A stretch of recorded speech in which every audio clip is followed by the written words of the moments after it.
Hi friends, இப்போ நம்ம வந்து தக்காளி சட்னி எப்படி செய்யுதுன்னு பார்க்கலாம்.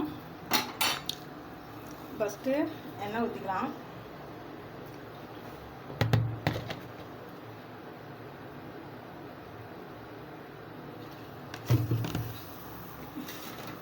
அதுக்கப்புறம் வெங்காயத்தை போட்டுக்கலாம்.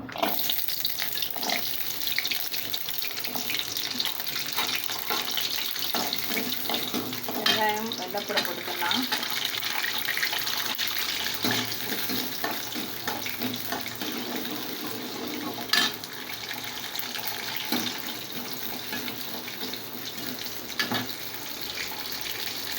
அதுக்கப்புறம் 4-5 வேர்க்கடலை வச்சுருக்கேன், அதையும் போட்டுக்கலாம். வேர்க்கடலை போட்டால் நல்லா டேஸ்ட் நல்லாயிருக்கு. அப்படியே தக்காளியும் சேர்த்துக்கலாம். எல்லாமே வாஷ் பண்ணி வச்சாச்சு. அது கூட வந்து கருவேப்பிலை, கொத்தமல்லி தழை, காஞ்ச மிளகாய் எல்லாமே சேர்த்துக்கலாம். ஏன்னா ரொம்ப இதுக்கு ட்ரையாக வதக்கணும்னு அவசியம் இல்லை, மொத்தமாகவே வெட்டி வச்சுட்டே வதக்கலாம்.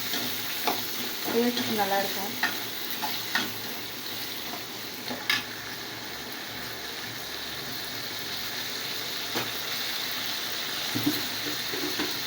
அதுக்கப்புறம் கொஞ்சம் உப்பு சேர்த்துக்கலாம்.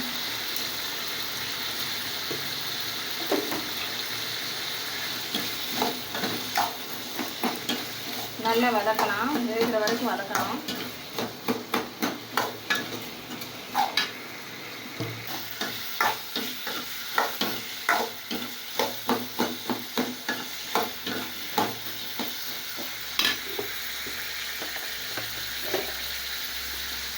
ரெண்டு காஞ்ச மிளகாய் சேர்த்துருக்கோம். அப்படி லைட்டாக கொஞ்சமாக மிளகாத்தூள் சேர்த்துக்கலாம். மிளகாய் பொடி போதும்.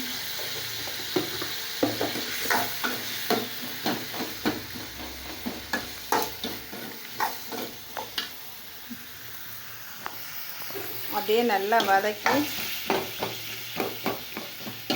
அதுக்கப்புறம் ஆற வச்சு அரைச்சிட வேண்டியதான். நம்ம அதை சாஸில் பார்க்கலாம். பாய்.